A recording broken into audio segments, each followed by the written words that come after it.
Raja Hayam Wuruk 1350-1389 adalah raja keempat Majapahit yang membawa kerajaan ini ke puncak kejayaan. Sejak kecil, ia sudah dipersiapkan untuk menjadi pemimpin besar. Berikut adalah perjalanan hidupnya dan pencapaiannya. Masa kecil dan persiapan menjadi raja. Hayam Wuruk lahir sekitar tahun 1334 sebagai putra dari Tribhuwana Tunggadewi dan Kertawardhana. Sejak kecil, ia mendapat pendidikan ketat dalam politik, strategi militer, serta kebudayaan.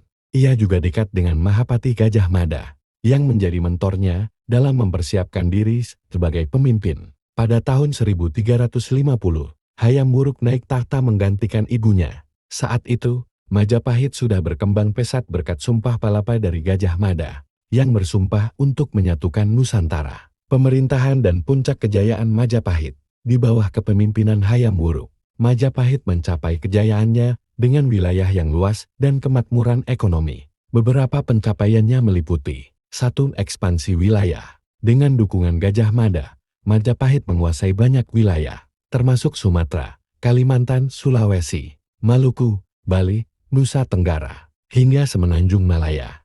Menjalin hubungan diplomatik dengan Tiongkok, Siam Thailand, Kampa Vietnam, dan India. 2. Perekonomian dan perdagangan. Majapahit menjadi pusat perdagangan di Asia Tenggara, dengan pelabuhan yang ramai oleh pedagang dari Arab, India, dan Tiongkok. Pertanian dan irigasi berkembang pesat, mendukung swasembada pangan.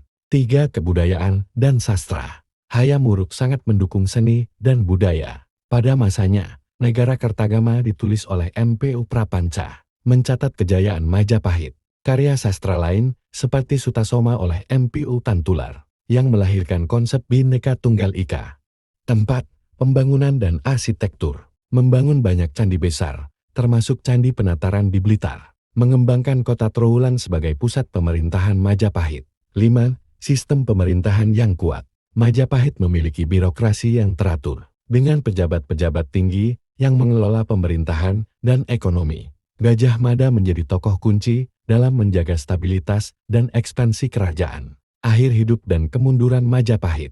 Pada tahun 1364, Gajah Mada meninggal, dan sejak saat itu, pengaruh Majapahit mulai menurun perlahan. Hayam Wuruk tetap berusaha menjaga stabilitas kerajaan, tetapi tanpa Gajah Mada, ekspansi Majapahit melambat.